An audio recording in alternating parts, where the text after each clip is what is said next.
guys, welcome back to Release the Craftin. Priscilla here with day 14 of the Spring Around Ephemera Challenge. The prompt for day 14 is blue sky. I believe that you guys are joining me the day after Shaina's video. Tomorrow will be April, so make sure you go check out her channel at Pink Oddbird to see what's next. But for today, we're going to make a super giant size tag.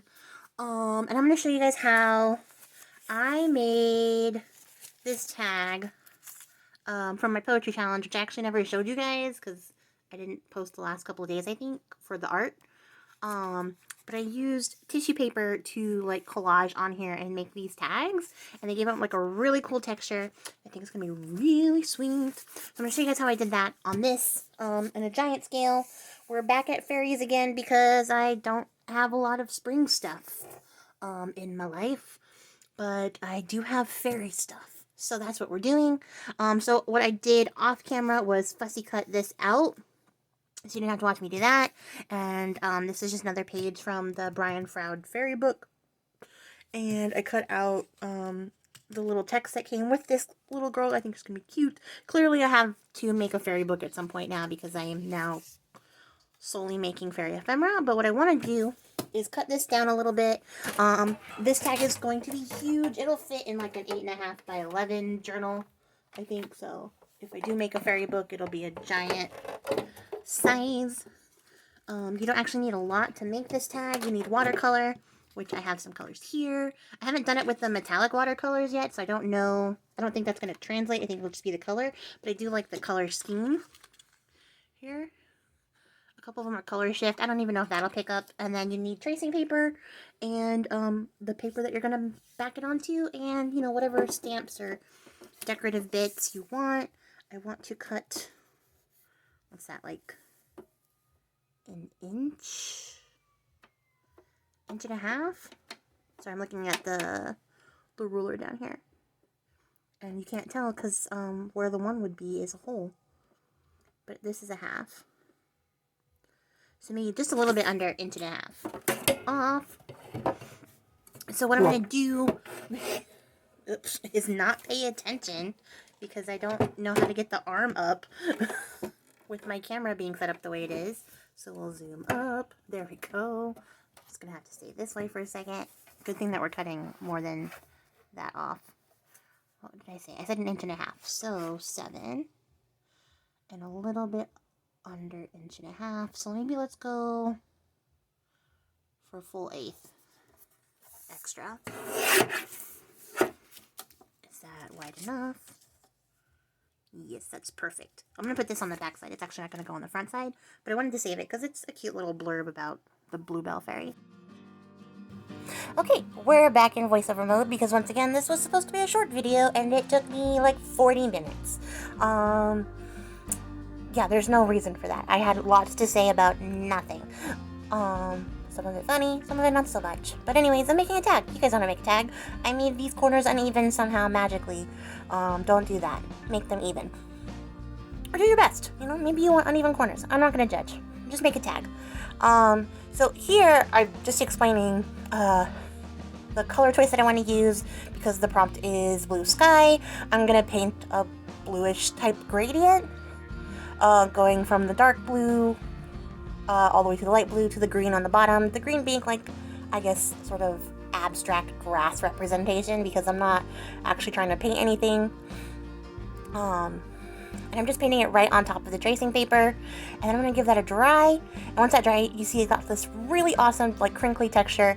When I did this originally, I used, like, regular matte like watercolors, so the pigmentation was a lot darker, so I actually turned it over so that I wouldn't reactivate that pigment by doing anything to the top of it. But because I use the metallic watercolors and I don't plan on doing anything to the top of this tag other than gluing that fairy on, I decided to leave it with the right side up so that you could see the metallic effect.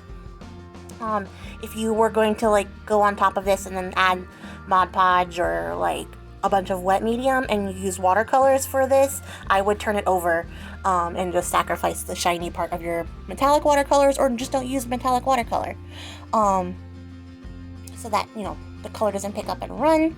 And then I'm going to stamp the actual cardstock just to add some like visual interest to the background. I'm just picking a random background stamp. This is actually a stamp I don't use that often, even though I really love this stamp. So I was kind of happy to be able to break it out for this. I'm just going to add a bunch of random stamping to give the background some texture, because the tracing paper is still going to be like semi-opaque, semi-transparent. You're still going to be able to see through it, even though it's got the color and stuff on top. So I wanted to add something that'll show through but won't like overpower the actual image there. And then all you have to do, this is so simple, is just glue the tracing paper down. And really, like, I know this isn't like, I don't know, revolutionary, but to me, like, I just really love the texture of this. I love how it feels. I love how it sounds. I love that you can get some pretty interesting color gradients and color washes depending on how you choose to apply your paint. Also make sure that you actually have glue on all the spots when you do this and you don't let it dry because you're watching The Simpsons while you're doing this. Because everybody watches The Simpsons in the craft, right? It's not just me. I think other people do too. And then I'm just going to go over the top and like flatten it out with my bone folder. It's not actually going to take away from like all that crinkly texture. It's just going to make those lines a little more like pronounced, but also provide like a nice flat surface for me to work on further.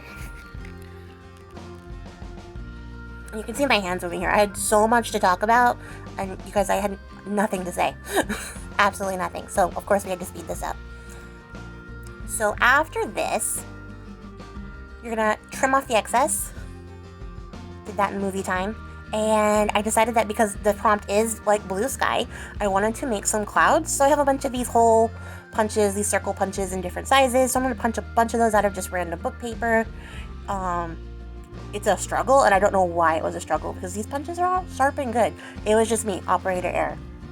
And then I'm going to go around and ink up those circles, not all at the same time, even though I probably should have done more than I pre-did here, because I kept forgetting to ink them and trying to glue them down without the ink. So they had glue on them and I had to ink them with glue on them, which was a mess. So don't be like me, learn from my mistakes and ink them up before you put glue on. And ink up enough that you don't need to go back and ink them again. So I'm just going to arrange these circles in like vaguely cloud shapes. They're going to be bubbly little clouds for our blue sky, because, you know, I like clouds and nice skies.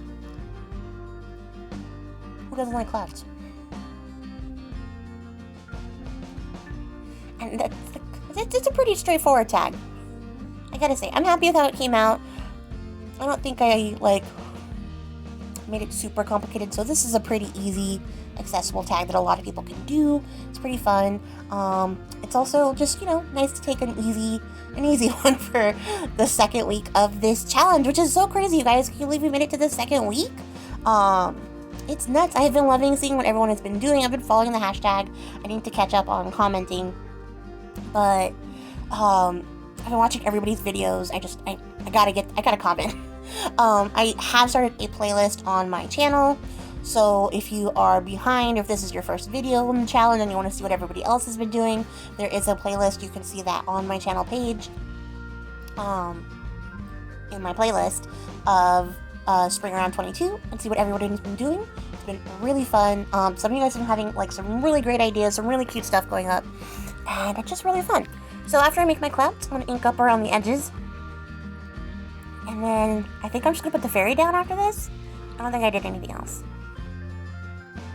Yeah, doesn't she look great there? Like out in the field on a nice sunny day, hanging out with her bluebells. Like, I really love how this tag came out. And I really like using this tracing paper to add texture to the tag. Plus it's a nice convenient way to like add sheer color to a background. What you can do with the background is sort of like limitless. On the other one, I stamped on top of that and then stitched through it and all sorts of stuff. This one I kept pretty simple because I don't know what I'm actually going to do with it. Like I said, I mentioned probably having to make a fairy book, but I don't know when that's going to happen. So I didn't want to go over the top just in case I needed to rework it for something else. And here I am just adding ground again because I've been doing a lot of art journaling lately, and whenever I look at like I don't know, a focal point like just floating in the air, I it makes me anxious, like they're not standing anywhere. So I wanted to add some shadow here so it looked like she was grounded and actually part of the background or present in that location. And then here I'm just going to ink up the back a little bit because I like smudged it through some ink. So I wanted it to look a little bit more intentional and less like I oopsied. And yeah, I had tons to say about that apparently too for some reason. I don't know what I could possibly be telling you. I was not unlocking the mysteries of the universe during this conversation, that's for sure. But yeah, I don't know if you guys have been following along with the challenge. Have you seen some cool stuff? What's your favorite thing so far? Are you looking forward to the next 16 days? Because this is 15 days?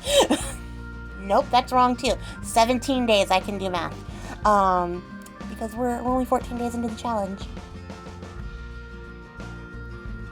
And I'm gonna add, just some of this blue dyed paper that I got from Whimsy Workings. She changed her name. She used to be JJE Creative on Etsy. Now she's Whimsy Workings. But she has this really pretty blue dyed paper. I'm going to add that to the back as a journaling spot and then glue down those words. I'm looking forward to seeing what everyone's going to do for the rest of this week. Some people have really been like coming up with some really creative ideas. And now having seen those and then watching this tag, I'm like, ooh, I should have maybe racked my brain a little harder. I will do that. I will do that for you guys because I should have been doing it the entire time. So yeah, what do you guys think? Is this what you would have done for blue skies? Or, you know, have you ever tried tracing paper backgrounds for yours? Will you try it now? Let me know in the comments below, and don't forget to check out April's video tomorrow. As always, thank you for sticking around to the end of the video. I appreciate your faces. Happy crafting. We'll catch you in the next one. Bye.